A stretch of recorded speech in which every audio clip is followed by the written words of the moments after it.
ಇವತ್ತಿನ ಕಾರ್ಯಕ್ರಮದ ಪುಸ್ತಕ ಲೋಕಾರ್ಪಣೆ ಮಾಡತಕ್ಕಂಥ ಜಸ್ಟಿಸ್ ಶಿವರಾಜ ಪಡಿ ಪ್ರತಿಷ್ಠಾನ ರಾಯಚೂರು ಇದರ ಅಧ್ಯಕ್ಷರಾಗಿರ್ತಕ್ಕಂಥ ಅದರಲ್ಲಿ ಪ್ರಥಮ ಮತ್ತು ದ್ವಿತೀಯ ತೃತೀಯ ಬಂದಿದ್ದ ಮಕ್ಕಳಿಗೆ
न्यायमूर्ति शिवराज बी पाटिल प्रतिष्ठान न्यायमूर्ति शिवराज बी पाटिल आत्मकथन ಕಳೆದ ಕಾಲ ನೆಲದ ದೂರ ಮತ್ತು ಅವರ ಆಂಗ್ಲ ಭಾಷೆಯಲ್ಲಿ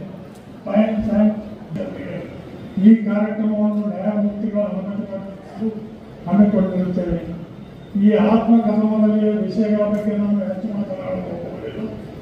ಈ ಗ್ರಂಥಗಳ ಬಗ್ಗೆ ಒಂದೇ ಒಂದು ಮಾತಿನಲ್ಲಿ ಹೇಳಬೇಕೆಂದರೆ ನ್ಯಾಯಮೂರ್ತಿ ಶಿವರಾಜ್ ಬಿ ಪಾಟೀಲರು ತಮ್ಮ ಬಾಲ್ಯದಿಂದಲೂ ಬಡತನದಲ್ಲಿ ಯಾವ ರೀತಿ ಪ್ರಾಮಾಣಿಕತೆಯಿಂದ ಪರಿಶ್ರಮ ಪಟ್ಟು ವಿನಯಶೀಲತೆಯನ್ನು ಮೈಗೂಡಿಸಿಕೊಂಡು ಅವುಗಳಿಂದ ದೈವಿಕತೆಯನ್ನು ಪಡೆದುಕೊಂಡು ಅತಿ ಹಿಂದುಳಿದ ರಾಯಚೂರು ಜಿಲ್ಲೆಯ ಮಲದಕಲ್ ಎನ್ನುವ ಕುಗ್ರಾಮದಿಂದ ರಾಯಚೂರು, ಕಲಬುರಗಿ, ಬೆಂಗಳೂರು, ತಮಿಳುನಾಡು ಮತ್ತು ರಾಜಸ್ಥಾನಗಳ ಮುಖಾಂತರ ದಿಲ್ಲಿಯ ಸುಪ್ರೀಂ ಕೋರ್ಟಿನವರೆಗೆ ತಲುಪಿದ ಬಗ್ಗೆ ಪರಿಪೂರ್ಣ ವಿವರಗಳನ್ನು ಒಳಗೊಂಡಿರುತ್ತದೆ. ಈ ಸಾಧನೆಯನ್ನು ಮಾಡಿದ ಕಲ್ಯಾಣ ಕರ್ನಾಟಕದ ಮೊದಲ ವ್ಯಕ್ತಿ ಎಂದು ಹೇಳಿಕೊಳ್ಳಲು ನಮಗೆ ಬಹಳ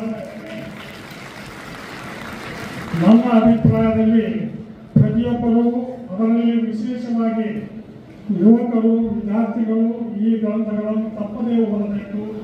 ಅದರಲ್ಲಿ ಅವರಿಗೆ ಜೀವನದಲ್ಲಿ ಉಪಯುಕ್ತವಾದ ಪ್ರೇರಣೆ ಸಿಗುತ್ತದೆ ಎಂದು ನನ್ನ ಭಾವನೆ. ಇಂದು ಈ ಪುಸ್ತಕಗಳನ್ನು ಎಲ್ಲರೂ ಕುರಿತು ಹೊರಗೆ ಕೌಂಟರ್ನಲ್ಲಿ ಇರುತ್ತದೆ.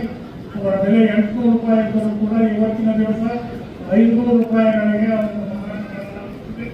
ಆಸಕ್ತರು ತೆಗೆದುಕೊಳ್ಳಬೇಕಾಗಿ ಇನ್ನು ಈ ಕಾರ್ಯಕ್ರಮದ ದಿವ್ಯ ಸಾನ್ನಿಧ್ಯ ವಹಿಸಬೇಕೆಂದು ಪರಮ ಪೂಜ್ಯ ನಾಡೋಜ ಡಾಕ್ಟರ್ ಬಸವಲಿಂಗ ಪಟ್ಟದೇವರು, ಹಿರೇಮಠ ಸಂಸ್ಥಾನ ಭಾರತಿ ಹಾಗೂ ಅಧ್ಯಕ್ಷರು ಅನುಭವ ಮಂಟಪ ಹೊಸ ಕಲ್ಯಾಣ ಇವರನ್ನು ವಿನಂತಿಸಿಕೊಂಡಾಗ ಅವರು ಹೃದಯದಿಂದ ಒಪ್ಪಿಗೆ ಸೂಚಿಸಿ ತಮ್ಮ ಬಿಡುವಿಲ್ಲದ ಸಮಯದ ಮಧ್ಯದಲ್ಲಿಯೂ ಇಂದಿನ ಈ ಕಾರ್ಯಕ್ರಮದ ದಿವ್ಯ ಸಾನ್ನಿಧ್ಯ ವಹಿಸಿಕೊಂಡಿದ್ದಕ್ಕಾಗಿ ಪರಮ ಪೂಜ್ಯರಿಗೆ ನಮ್ಮ ಪ್ರತಿಷ್ಠಾನದ ಪರವಾಗಿ ಹೃತ್ಪೂರ್ವಕವಾದ ಸ್ವಾಗತ ಮಾಡಿಕೊಳ್ಳುತ್ತೇವೆ.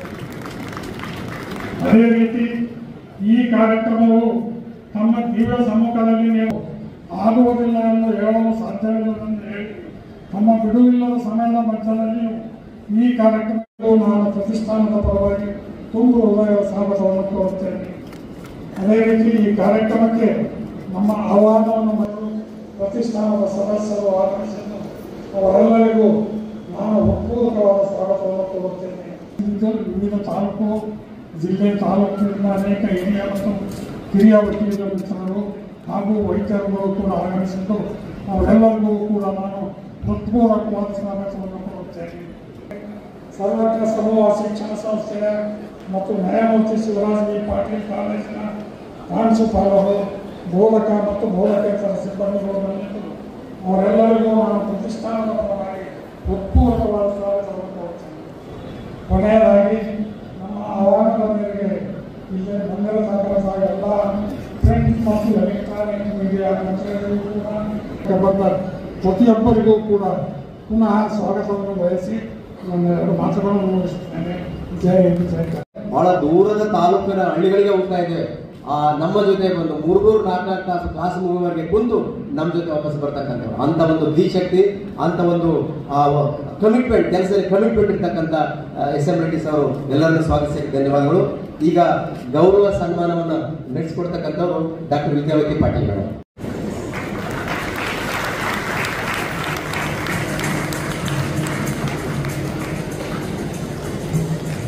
ಅದೇ ರೀತಿಯಾಗಿ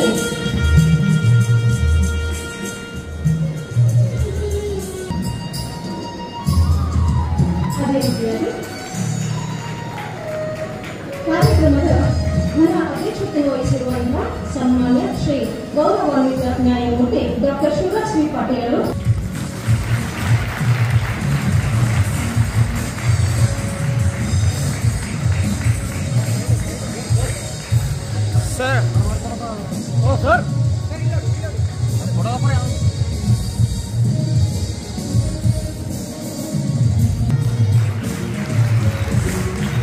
ಎಲ್ಲ ವಿದ್ಯಾರ್ಥಿಗಳು ವಿಶೇಷ ಸೂಚನೆ. ಇವತ್ತಿನ ಮುಖ್ಯ ಅತಿಥಿಗಳು ಮತ್ತು ಪುಸ್ತಕ ಲೋಕಾರ್ಪಣೆ ಮಾಡತಕ್ಕಂಥ ಗೌರವಿತ ನ್ಯಾಯಮೂರ್ತಿ KS ಫಣೀಂದ್ರ ಸರ್ ಅವರು ಕನ್ನಡ ಮಾಧ್ಯಮದಲ್ಲಿ ಸರ್ಕಾರ ಸ್ಕೂಲ್ನಲ್ಲಿ, ಸರ್ಕಾರ ಹೈಸ್ಕೂಲ್ನಲ್ಲಿ, ಸರ್ಕಾರ PUC ಕಾಲೇಜಲ್ಲಿ ಓದಿ ಇವತ್ತ ನ್ಯಾಯಮೂರ್ತಿಯಲ್ಲಿ ಓದಿರ್ತಕ್ಕಂಥವು ಇವತ್ತ ನ್ಯಾಯಮೂರ್ತಿಗಳಾಗಿ ಅದಾದ ಉಪಲೋಕ ಕರ್ನಾಟಕ ಸರ್ಕಾರ ಉಪಲೋಕದಲ್ಲಿ ಇದ್ದಾರೆ ಅಂತ ಮಾತನ್ನು ಇವತ್ತ ಆ ಸಂದರ್ಭದಲ್ಲಿ ಹೇಳಬೇಕು.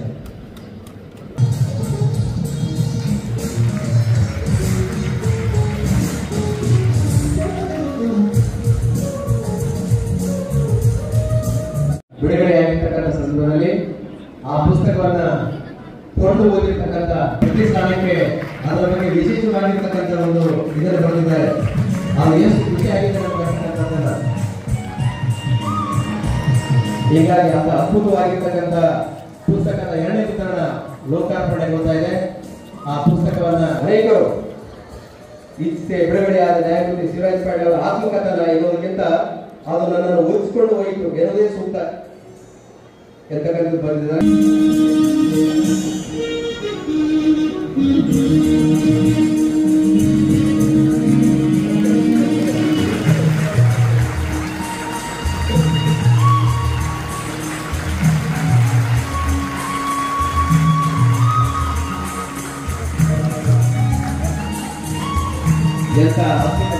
ಎಂತ ಅದ್ಭುತವಾಗಿರ್ತಕ್ಕಂಥ ಪುಸ್ತಕ.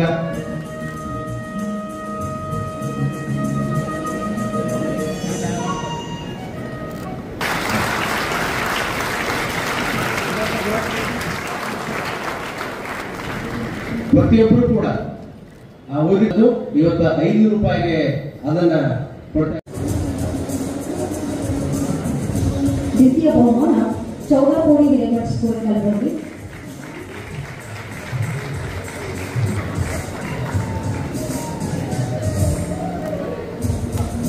ಕಮಲಾಪುರವರು ತೃತೀಯ ಬಹುಮಾನ ಪಡೆದಿರುವಂತಹ ವಿದ್ಯಾರ್ಥಿಗಳು ಸೌಂದರ್ಯ, ವಿವೇಕ್, ಭುವನ ರಾಜಶೇಖರ್.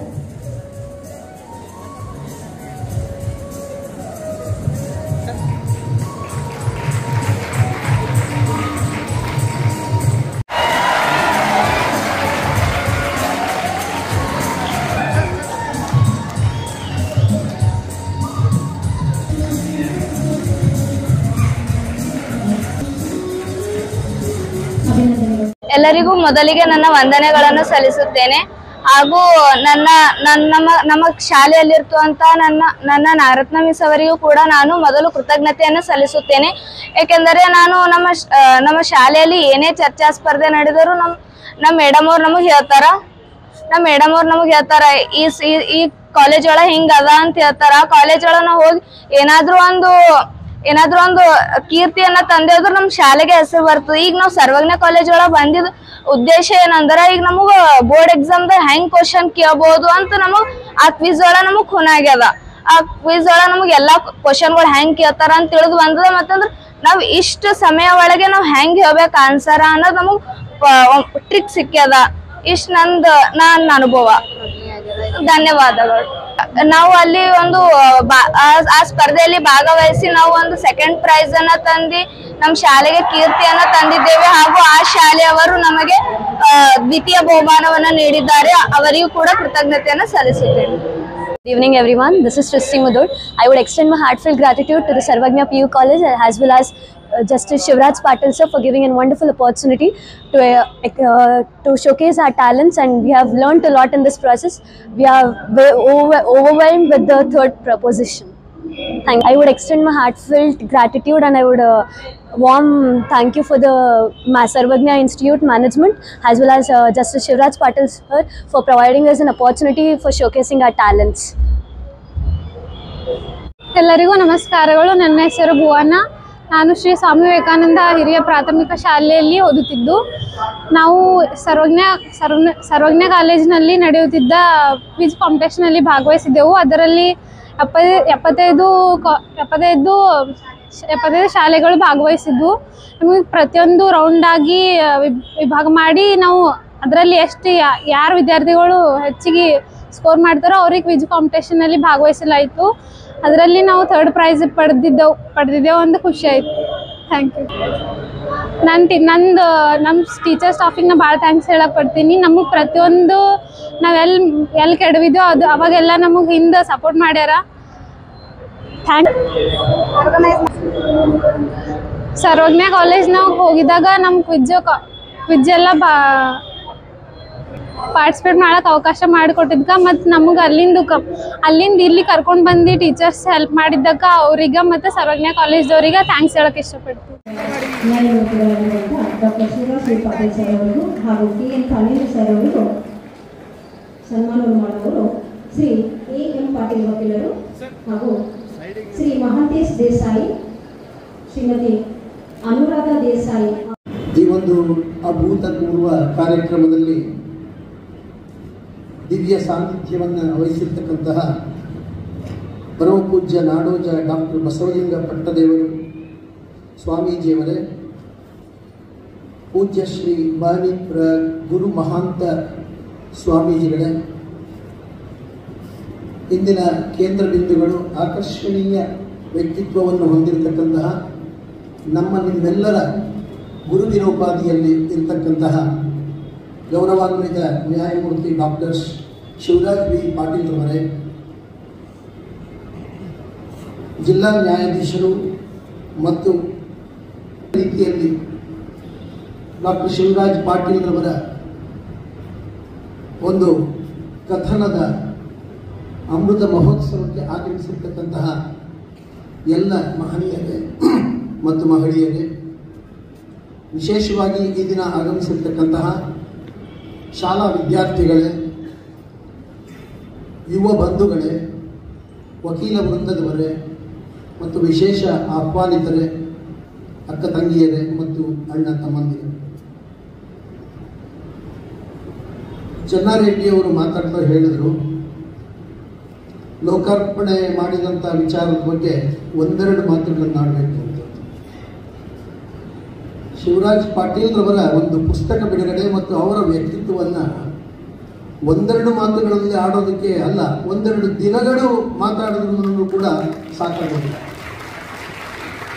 ಅಂಥದ್ರಲ್ಲಿ ನಾನು ಒಂದೆರಡು ಮಾತಾಡೋದಕ್ಕೆ ನಾನಂತೂ ಸಿದ್ಧನಿಲ್ಲ. ಜೊತೆಗೇನು ಅಂತಂದರೆ, ಇವತ್ತು ಅವರ ಒಂದು ಪುಸ್ತಕದ ಬಿಡುಗಡೆ ಮಾಡ್ತಿರ್ತಕ್ಕಂಥ ಒಂದು ಅಪೂರ್ವವಾದಂಥ ಒಂದು ಸನ್ನಿವೇಶದಲ್ಲಿ ಆ ಪುಸ್ತಕದಲ್ಲಿ ಏನಿದೆ ಅಂತಕ್ಕಂಥ ಒಂದು ವಿಚಾರವನ್ನು, ಒಂದು ಸಿಂಹಾವಲೋಕನವನ್ನು ಮಾಡದಿದ್ದರೆ ಆ ಲೋಕಾರ್ಪಣೆ ಮಾಡಿದ್ದಕ್ಕೂ ಕೂಡ ಒಂದು ಸಾರ್ಥಕತೆ ಸಿಗೋದಿಲ್ಲ. ಆ ಕಾರಣದಿಂದ ನಾನು ಇವತ್ತು ಕೆಲವೊಂದು ವಿಚಾರಗಳನ್ನು ತಮ್ಮ ಮುಂದೆ ಇಡೋದಕ್ಕೆ ನಾನು ಇಷ್ಟಪಡ್ತೀನಿ. ಸಾಮಾನ್ಯವಾಗಿ ಪುಸ್ತಕ ಬಿಡುಗಡೆ ಕಾರ್ಯಕ್ರಮದಲ್ಲಿ ಕವಿ ಮತ್ತು ಕವನ, ಕರ್ತೃ ಮತ್ತು ಪುಸ್ತಕ ಇವುಗಳ ವಿಶೇಷತೆಯನ್ನು, ಆ ಪುಸ್ತಕವನ್ನು ಬಿಡುಗಡೆ ಮಾಡುವ ಉದ್ದೇಶ, ಧ್ಯೇಯ, ಆದರ್ಶ, ಅದರ ಹಿನ್ನೆಲೆ ಇವುಗಳನ್ನು ನಾವು ಅರ್ಥ ಮಾಡಿಕೊಳ್ಳಬೇಕಾದಂಥ ಅವಶ್ಯಕತೆ ಇದೆ. ನಾನು ಪ್ರಥಮವಾಗಿ ಈ ಪುಸ್ತಕವನ್ನು ನೋಡಿದಾಗ ನನಗೆ ಹೊಳೆದಂಥ ಒಂದು ವಿಚಾರವನ್ನು ನಾನು ತಮಗೆ ಹೇಳೋದಕ್ಕೆ ಇಷ್ಟಪಡ್ತೀನಿ. ನೀವೆಲ್ಲರೂ ನೋಡ್ತಾ ಇದ್ದೀರಾ, ಪುಸ್ತಕದ ಒಂದು ಮೇಲ್ಪದರ ಅಥವಾ ಮುಖಪುಟ ಏನಿದೆ face is the index of mind ಅಂತ ಹೇಳ್ತೀವಿ ನಾವು. ಅಂದರೆ ಮುಖ ಮನುಷ್ಯನ ಒಂದು ಕನ್ನಡಿ ಇದ್ದ ಹಾಗೆ ಅಂತ. ನೋಡಿ, ಅಲ್ಲಿ ಕೆಳಗಡೆ ಒಂದು ಎತ್ತಿನ ಗಾಡಿ ಇದೆ, ಮೇಲ್ಗಡೆ ಸುಪ್ರೀಂ ಕೋರ್ಟ್ ಇದೆ, ಮಧ್ಯ ಡಾಕ್ಟರ್ ಶಿವರಾಜ್ ಪಾಟೀಲ್ ಅವರಿದ್ದಾರೆ, ಅದರ ಕೆಳಗೆ ಕಳೆದ ಕಾಲ ನಡೆದ ದೂರ ಅಂತಕ್ಕಂಥ ವಿಷಯವನ್ನು ಶೀರ್ಷಿಕೆಯನ್ನ ಕೊಟ್ಟಿದ್ದಾರೆ. ಅಂದರೆ ನೀವು ಈ ಪುಸ್ತಕವನ್ನು ಓದ್ತಾ ಹೋದಂಥ ಸಂದರ್ಭದಲ್ಲಿ ಇದಕ್ಕೆ ಎಷ್ಟು ಅರ್ಥಗರ್ಭಿತವಾದ ಒಂದು ಮುಖಪುಟ ಅನ್ನೋದು ನಮಗೆ ಅರ್ಥ ಆಗುತ್ತೆ. ನೋಡಿ, ಕೆಳಗಡೆ ಗಾಡಿ, ನಮ್ಮ ಕಡೆ ಚಕ್ಕಡಿ ಅಂತ ಕರಿತೀವಿ ಅದನ್ನು. ಇದು ಏನು ಸೂಚಿಸುತ್ತೆ ಅಂತಂದ್ರೆ, ಚಕ್ಕಡಿಯಿಂದ ಸರ್ವೋಚ್ಚ ನ್ಯಾಯಾಲಯದ ತಕ್ಕಡಿಯವರೆಗೆ ಕಳೆದ ಕಾಲ ನಡೆದ ದೂರ, ಇವುಗಳ ಮಧ್ಯೆ ಇರ್ತಕ್ಕಂಥದ್ದು ನೋಡಿ, ಸಂಪೂರ್ಣ ಜ್ಞಾನ ಸಂಪನ್ನವಾದಂತಹ ಪ್ರಕಾಂಡ ಪಾಂಡಿತ್ಯವನ್ನು ಹೊರಸೂಸ್ತಕ್ಕಂತಹ ಒಂದು ಶಿವರಾಜ್ ಪಾಟೀಲ್ ಅವರ ಒಂದು ಮುಖಾರವಿಲ್ಲ. ಪುಸ್ತಕವನ್ನು ಹಿಂದಕ್ಕೆ ತಿರುಗಿಸಿ ನೋಡಿದಾಗ ಅಲ್ಲಿ ಒಬ್ಬ ಮಹಾನ್ ಸ್ವಾಮೀಜಿಯವರ ಒಂದು ಫೋಟೋ ಮತ್ತು ಈ ಪುಸ್ತಕವನ್ನು ತಿದ್ದುಪಡಿ ಮಾಡಿದಂಥ ವ್ಯಕ್ತಿಯ ಒಂದು ಫೋಟೋ ಇದೆ. ಮತ್ತು ಹಿಲ್ಪುಟ ಎರಡೂ ಕೂಡ ಈ ಒಂದು ಪುಸ್ತಕಕ್ಕೆ ಒಂದು ಆಧಾರ ಸ್ತಂಭಗಳಾಗಿದೆ ಅಂತಂದು ನಾನಾದರೂ ಭಾವಿಸ್ತೇನೆ. ಬಸವಣ್ಣವ್ರು ಹೇಳ್ತಾರೆ, ಕಾಲುಗಳೇ ಕಂಬ, ದೇಹವೇ ಆಲಯ, ಶಿರವೇ ಹೊನ್ನ ಕಳಸವಯ್ಯ. ಎಷ್ಟು ಚೆನ್ನಾಗಿ ಹೇಳಿದೆ. ಈ ಎರಡು ಮುನ್ನೋಟ, ಮುಂಭಾಗದ ಒಂದು ಚಿತ್ರ, ಹಿಂಭಾಗದ ಒಂದು ಹಿನ್ನುಡಿ, ಇವೆರಡನ್ನೂ ನಾವು ನೋಡಿದಾಗ ಈ ಎರಡು ಹೆಜ್ಜೆ ಇಟ್ಟ ನಂತರ ಏನು ಕಾಣುತ್ತಪ್ಪ ಅಂತಂದ್ರೆ, ಅತ್ಯಂತ ಹೆಸರು ಮಾಡಿದಂತಹ ಒಂದು ಯಾವುದೇ ಕಾಂಟ್ರವರ್ಸಿಯಿಂದ ವಿಷಯಗಳ ಬಗ್ಗೆ ಇರ್ತಕ್ಕಂಥ ಕಾಳಜಿ, ಅದರ ಧ್ಯೇಯೋದ್ದೇಶಗಳು ಮತ್ತು ಸಮಾಜಕ್ಕೆ ಆ ಪುಸ್ತಕದಿಂದ ಏನು ಕೊಡುಮಾಡೋದಕ್ಕೆ ಕರ್ತೃಗಳು ಪ್ರಯತ್ನ ಮಾಡ್ತಾ ಇದ್ದಾರೆ ಅಂತಕ್ಕಂಥ ವಿಚಾರ